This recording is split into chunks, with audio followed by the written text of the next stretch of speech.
Iran ఇప్పుడు ఆశ్చర్యపోతుంది ఏంటంటే, ఇరాన్లో ఎవరైతే ఇప్పుడు అక్కడ ఉన్నటువంటి ప్రజలు తిరగబడ్డారు కదా, బురకాలు విసిరేయడమా, హిజాబులు విసిరేయడమా, అలాగే కొమైని ఫోటోల్ని తగలబెడుతూ సిగరెట్లు తాగడమా, అక్కడ ఉన్నటువంటి ప్రభుత్వ కార్యాలయాల ధ్వంసం, మసీదుల ధ్వంసం, ఇట్లాంటివి జరిగినాయి కదా. ఇది ఉట్టి చేతులతో సాధ్యం కాదు, ఏ గుణపాలో కాదు.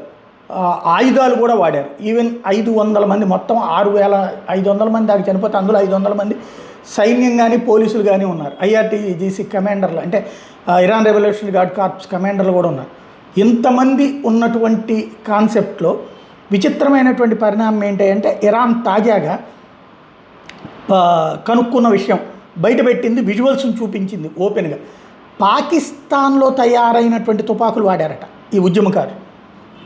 పాకిస్తానీ ఆయుధాలు ఇరాన్లో ఉన్నటువంటి ఆందోళనకారుల చేతికి ఎట్లా వచ్చినాయి అంటే, ఇప్పుడు పాకిస్తాన్ చేతన అమెరికా ఈ పని చేయించింది, లేదా అమెరికా దగ్గర డబ్బులు తీసుకుని పాకిస్తాన్ ఈ పని చేసింది అన్నటువంటి చర్చ నడుస్తోంది.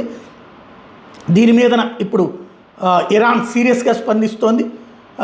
విదేశాలను, అంటే పాకిస్తాన్ ఇరాన్ బార్డర్లోనే ఉంటుంది కాబట్టి బార్డర్లో నుంచి ఆయుధాలు పంపించింది అన్నటువంటిది నమ్ముతోంది.